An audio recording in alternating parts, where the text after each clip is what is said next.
বাংলাদেশ জাতীয়তাবাদী দল পরিবারের অমূল্য সম্পদ সাবেক 3 বারের প্রধানমন্ত্রী এবং খালেদা জিয়ার কামনায়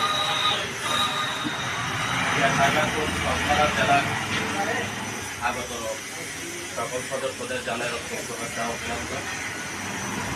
আসলে সাবেক 3 জেলার প্রধানমন্ত্রী বেগম খালেদা জিয়ার মাহফিলের অনুষ্ঠান শুরু করতে যাচ্ছি।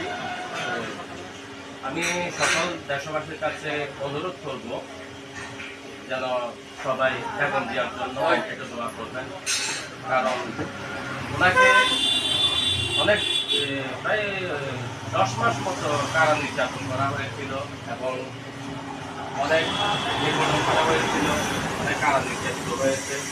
আসলে কারান নির্যাতিত কারণেই কিন্তু আজ ওনার এই সৃষ্টি হয়েছে। তো হাসিনার বিচার কার্যকর না হওয়া পর্যন্ত দেশবাসীর মন আসলে ঠান্ডা হওয়া পর্যন্ত না।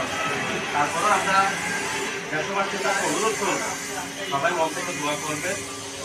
তিনি এমন একজন মানুষ, উনি 3 বার পর্যন্ত প্রধানমন্ত্রী ছিলেন, কখনো ওনার দুর্নীতিকেও উপস্থাপন করতে পারেন। শেষ পর্যন্ত পুনে হাসিনা মাত্র 2 কোটি টাকার একটা মামলা দিয়েছিল, যেটা কোনো ভিত্তিহীন, যেটার কোনো ডকুমেন্ট ছিল না। তারপরও কোনো দিকে যেহেতু তাকে কন্ট্রোল করতে পারছে না, সেই হিসাবে এই 2 কোটি টাকার একটা মামলা তার জন্য দিয়েছে।